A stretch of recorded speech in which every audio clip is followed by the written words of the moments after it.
All right, so first thing you're going to do is take your binding post and you'll find your Mylar washers, split those apart, and we'll place one right onto the post. And we'll take a counterweight, place that on, take our body, go ahead and place that through, take our final counterweight, there we go, and then our last Mylar washer. Okay. Put our binding post together.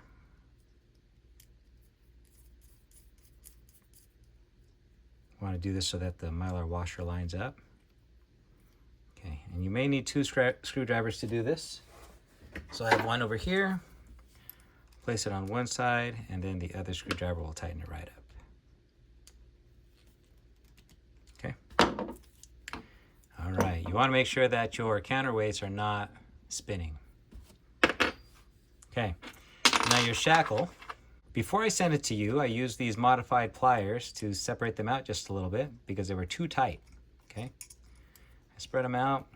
Now I may have gone a little too far on some of yours, and your pin is having difficulty lining up. If that's the case, then what you can do is just use a regular pair of pliers and squeeze them back together. Okay, just be careful that you don't pinch your fingers. So I'll just squeeze. There we go. Now, if you go too far and you squeeze them too tight, then one thing you can do is simply hold your pliers like this, and then you'll take a little wrench and you'll just bend it right back out. Okay, it doesn't take a whole lot of force. You just need to kind of balance it in there as you do it. There you go. Okay, now to make sure we have that right tolerance there, I'll gather up all my number 8 washers. I'm going to stack them up alongside the body and see if my shackle will clear. Yep, we're looking good there. Okay. Now these washers are just the right size for these pins. Okay, you can see they stop right there. Now some of your pins might be a little too big. We're talking about fractions of an inch. I'll tell you what we're going to do about that if you still can't get these washers on. Okay. The first thing I'm going to do is place my shackle on. Place my washers. There's one right there, and then there's the other. And then I'll take my pin and I'll line it all up. Okay. Now what I'm going to do is simply tap this just a little bit because we want to be able to add our other 2 washers on the other side. Okay.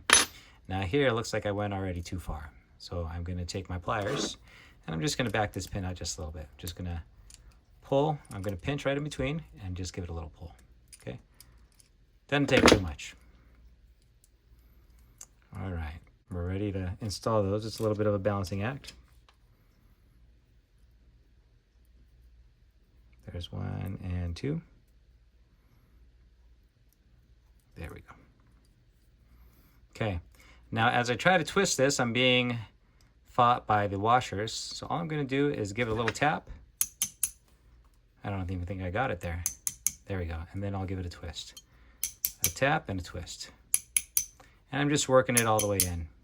Once it grabs on, I can just take some pliers and I can give it the force it needs to put it all together. Okay. And here we are. So right now this shackle does not want to move because of the washers there. I'll just give it a tap. There we go. All right, and we're almost done. We just need to tie on our diamond knot. Now, if the pin isn't the right size for you, if you got one that is just slightly larger, what I did is ordered a sheet of Delrin. Let me show you. This is a Delrin spacer that I laser cut. Now, it doesn't fit on this model here because it'd be too tight, but some of you do have the larger version, just tiny bit larger, and that's where those came in. Now I ordered 1/16 of an inch Delrin and I'm going to cut them. If you do need them, please contact Jerry. That information is down below and we'll get those out to you. You have a section of 275 paracord. Now this hole is just the right size to accept this cord. And so what I'm going to do is take out a small section, just a little bit. I'll cut it and then I'm going to bring the cord back through so that all I'm working with is the outer sheath. Okay. If you're skilled enough, you don't have to do this. You can just melt it straight from there, but this makes it easier for me. I'll give it just a little bit so that I can shape it. I don't want to burn myself. I don't want to make it too molten. I just want to be able to push the fibers together. And that'll make it easy for me to thread it through the hole. There we go. And then we'll meet it halfway through. Okay, now I'll place this right in between my fingers. Okay, it's on the back there. Lay it down. The strand that's on the bottom, I'm going to do off ignition, and I'm going to lay it right on top. Okay. Now I'll pull through this window. I'll reach from behind. I'll take this strand and I'll thread it through that window. Okay. If you did it correctly, you should have something that looks like a figure 8. Now on this side, I have a little post, is what I'm calling it, a little post on this side. And what I want to do is follow the curve of the cord. So here's a cord coming around. I'm going to continue with that curve, going up. I'm going to go behind the post and then up through the middle. Behind the post, up through the middle. We'll do the same thing on the other side. I'll rotate it so it's the same direction that we just did. Follow the curve of the rope, around the post, and then up through the middle. And now all I have to do is pull both ends to create my diamond knot. Now I find that as you pull, it's good to wiggle it around, and that'll work out any of the slack. Now I'll cut this about there, and then we'll finish fusing it with our flame. Now if you're just tying this straight from the shackle, I like to use an anchor bend. And to tie that, we'll go through our shackle once. We'll go through our shackle twice. Okay, threading from left to right. Sorry, I got tied up a little bit there. And then I'll take my cord, I'll go around the back of the standing end and then thread it through the 2 turns that I did. There we go, pull that tight. And this is the same knot that I use for our gravity hooks, and it's always done me well.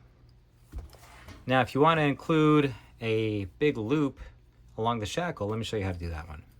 First, you'll create any loop you want. I think I'm just going to do a simple overhand loop for this one. Pull it through, and then we're going to dress it up so it looks nice.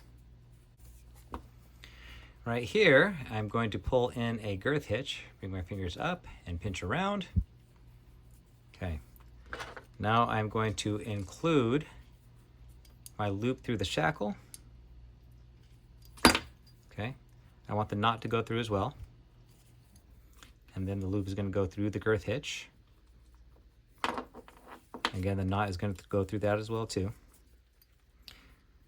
And then we'll just tighten everything up. All right, now when you hook this on, you can release the tension and it'll flip and release your handle.